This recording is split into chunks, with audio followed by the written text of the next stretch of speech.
اس بات میں کوئی شک نہیں کہ ارتھ کے ساؤتھ پول میں موجود انٹارکٹیکا دنیا کا وہ کانٹیننٹ ہے جہاں قدرت انسان کو بالکل بھی برداشت نہیں کرتی۔ یہ دنیا کا سب سے ٹھنڈا، سب سے دور، سب سے ویران اور سب سے خشک ترین کانٹیننٹ ہے، لیکن ان سب مشکلات کے بعد بھی یہاں پچھلی کئی صدیوں سے انسان واقعی میں رہتے ہیں۔ لیکن سوال یہ ہے کہ آخر کیسے؟ گیان مت پیل چینل میں آپ کا سواگت ہے۔ ناظرین، انٹارکٹیکا اتنا بڑا کانٹیننٹ ہے کہ اس میں پورا امریکہ اور پورا انڈیا ایک ساتھ فٹ آ سکتے ہیں۔ امیجن کریں کہ اتنے بڑے کانٹیننٹ کا 98% حصہ گہری برف سے بھرا ہوا ہے، اتنی گہری کہ یہاں کئی حصوں میں 5 کلومیٹر ڈیپ تک صرف برف ہی برف ہے۔ ویسے تو یہاں ٹیمپریچر -60 ڈگری سیلسیس تک جاتا ہے، لیکن سال میں 1 یا 2 مرتبہ یہاں گرمی بھی پڑتی ہے، پر اس گرمی میں بھی یہاں کا ٹیمپریچر -12 ڈگری سیلسیس ہوتا ہے۔ کیونکہ یہاں پورا سال ٹیمپریچر فریزنگ پوائنٹ سے کم ہی رہتا ہے، اسی وجہ سے یہاں برف میلٹ ہی نہیں ہوتی۔ ہر سال انٹارکٹیکا میں 2 انچ ایڈیشنل برف پڑتی ہے۔ ویسے تو یہ فگر بہت کم ہے، لیکن پچھلے کروڑوں سالوں سے 2 انچ کر کے یہاں برف کی لیئرز بڑھتی ہی چلی جا رہی ہیں۔ صرف برف اور شدید ٹیمپریچر ہی یہاں زندگی کے لیے مشکلات پیدا نہیں کرتے، بلکہ انٹارکٹیکا میں ہیومیڈیٹی نہ ہونے کے برابر ہے۔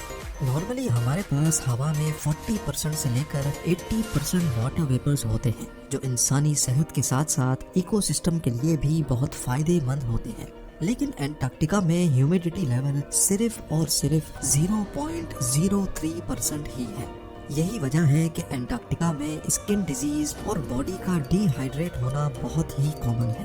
اس کے ساتھ ساتھ ساؤتھ پول سی لیول سے 9800 فٹ کی ایلیویشن پہ ہے۔ یہ اتنا ڈیڈلی تو نہیں ہے، لیکن زیادہ تر لوگوں کے لیے یہ ایلیویشن ان کی مشکلات میں اضافہ کر دیتی ہے۔ کل ملا کر بات یہ ہے کہ انٹارکٹیکا انسان تو دور کی بات بلکہ کسی بھی جاندار کے لیے بنایا ہی نہیں گیا، لیکن پھر بھی انسان یہاں موجود ہے۔ اس کی صرف ایک ہی وجہ ہے اور وہ ہے ریسرچ۔ جس طرح اسپیس بھی انسان کے لیے نہیں بنائی گئی، لیکن پھر بھی وہاں ISS میں انسان ریسرچ پرپس کے لیے رہتے ہیں، اسی طرح انٹارکٹیکا میں بھی سائنٹسٹ کو ریسرچ کے لیے بھیجا جاتا ہے۔ یہ ہے یہاں کا ایمنڈسن اسکاٹ ساؤتھ پول اسٹیشن۔ یہ ایک امریکن بیس ہے جہاں پر گرمیوں میں 150 اور سردیوں میں ٹوٹل 45 سائنٹسٹ اور اسٹاف رہتے ہیں۔ یہاں تک ان کو پہنچانے کا صرف ایک ہی ذریعہ ہے اور وہ ہے بائی پلین۔ انٹارکٹیکا میں کوئی پراپر ایئرپورٹ یا رن وے موجود نہیں ہے اور نہ ہی گہری برف کی وجہ سے بن سکتا ہے۔ یہاں رن وے کنکریٹ یا تارکول سے نہیں بلکہ ایسی چیز سے بنائے جاتے ہیں جو یہاں سب سے زیادہ پائی جاتی ہے، برف۔ جی ہاں، برف پر رولر چلا کر اس کو سخت کیا جاتا ہے جس پر جہاز لینڈ کر سکتے ہیں۔ انٹارکٹیکا میں لینڈ کرنے کے لیے بھی پائلٹس کی پہلے اسپیشل ٹریننگ کی جاتی ہے، کیونکہ یہ عام رن وے نہیں بلکہ بہت ہی سلپری ہوتے ہیں۔ کارگو پلین کے کیسز میں تو جہاز کے لینڈنگ گیئر کی جگہ ایک اسپیشل اسکی لینڈنگ گیئر لگا ہوتا ہے، کیونکہ کارگو پلین کا وزن بہت زیادہ ہوتا ہے اور اگر اس کے لینڈنگ گیئر میں ٹائر لگے ہوں گے تو وہ لینڈنگ کے وقت برف کے اندر دھس بھی سکتے ہیں۔ ساؤتھ پول امریکن اسٹیشن پہلی بار 1956 میں لکڑی سے بنایا گیا تھا، جو فوراً ہی برف کی نظر ہو گیا۔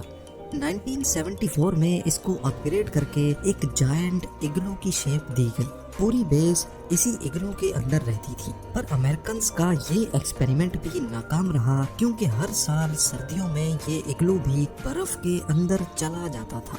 کیونکہ انٹارکٹیکا ساؤتھ پول میں ہے جہاں 6 مہینے سورج ہوتا ہے تو رات ہی نہیں ہوتی، اور اگلے 6 مہینوں تک رات ہوتی ہے تو سورج نکلتا ہی نہیں ہے۔ اسی وجہ سے جن 6 مہینوں میں صرف رات ہوتی تھی تب اگلو کو برف سے باہر نہیں نکالا جا سکتا تھا، یعنی اسٹاف کو اگلے 6 مہینوں کا ویٹ کرنا پڑتا، جس میں کھدائی کر کے اس کو برف سے باہر نکالا جاتا تھا۔ اس میں ٹائم بھی لگتا تھا اور ایکسٹرا فیول بھی یوز ہوتا تھا۔ 2008 میں امریکہ ایک نئی اپروچ کے ساتھ میدان میں اترا اور اگلو کو بھی ریپلیس کر کے یہ چیز بنائی۔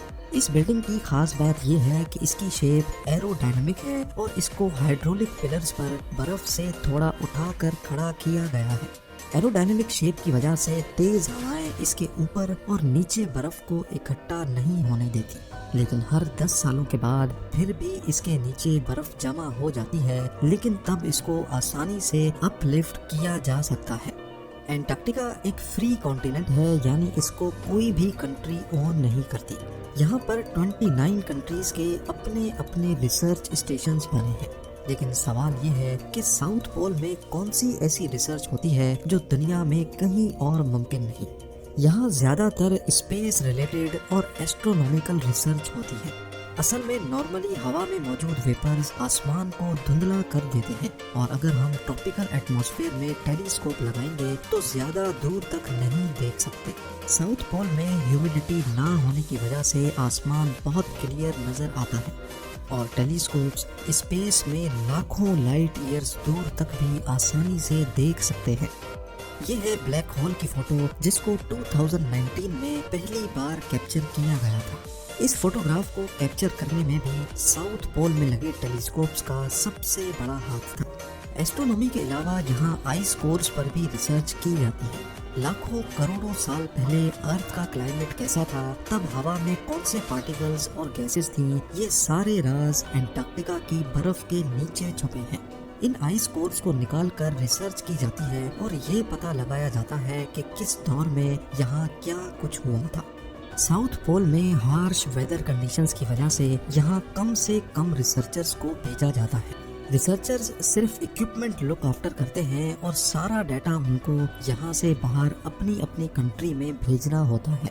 जैसे यहाँ आने का सिर्फ एक ही जरिया है, वैसे ही यहाँ से निकलने का भी सिर्फ यही जरिया है। साउथ पोल में सिर्फ 3 महीनों का पीरियड होता है जिसमें एयरक्राफ्ट्स आ या जा सकते हैं। बाकी पूरा साल यहाँ से बाहर निकलना करीब इम्पॉसिबल है।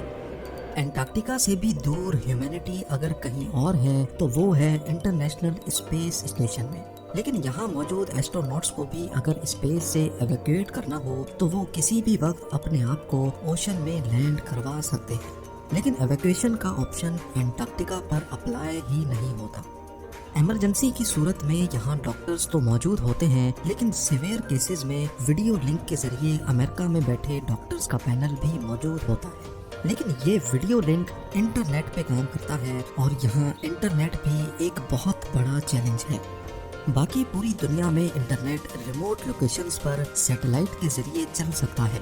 कमर्शियल सैटेलाइट्स अर्थ के सिर्फ उन हिस्सों को कवर करती हैं जहां ज्यादा आबादी होती है।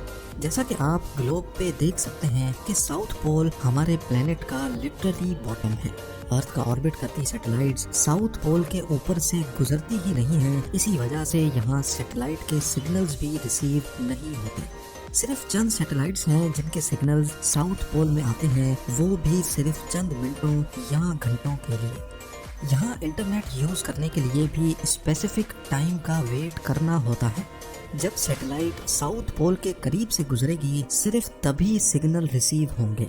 पूरे 24 घंटों में यहाँ सिर्फ 3 घंटे और 50 मिनटों के लिए इंटरनेट चलता है। इसी टाइम फ्रेम में साइंटिफिक डाटा भी ट्रांसमिट किया जाता है और रिसर्चर्स अपनी फैमिली से कनेक्ट हो पाते हैं।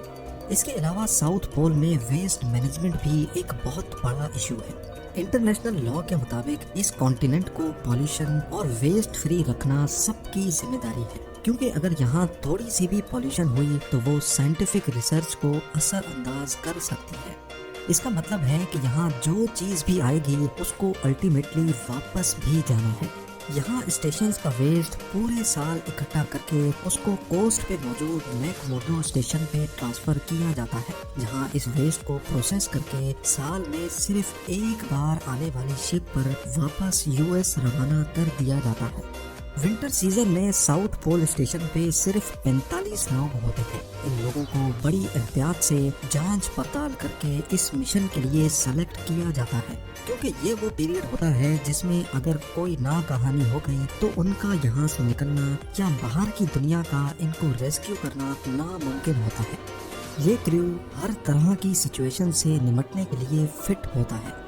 इस पीरियड में 6 महीनों तक सिर्फ रात होती है। एंजाइटी, डिप्रेशन और होम सिकनेस के अटैक्स बहुत कॉमनली पाए जाते हैं, और इस मुश्किल घड़ी में यहाँ कम्युनिकेशन भी ना होने के बराबर होती है। पूरे 6 महीनों तक इंतहाई लिमिटेड रिसोर्सेज पे गुजारा करना इस क्रू का एक ऐसा कारनामा और सेक्रीफाइस है जिसको एक छोटी सी वीडियो में एक्सप्लेन करना मेरे लिए बहुत ही मुश्किल है। उम्मीद है इस वीडियो भी आप लोग भरपूर लाइक और शेयर करेंगे। आप लोगों के प्यार भरे कमेंट्स का बेहद शुक्रिया। मिलते हैं अगली शानदार वीडियो में।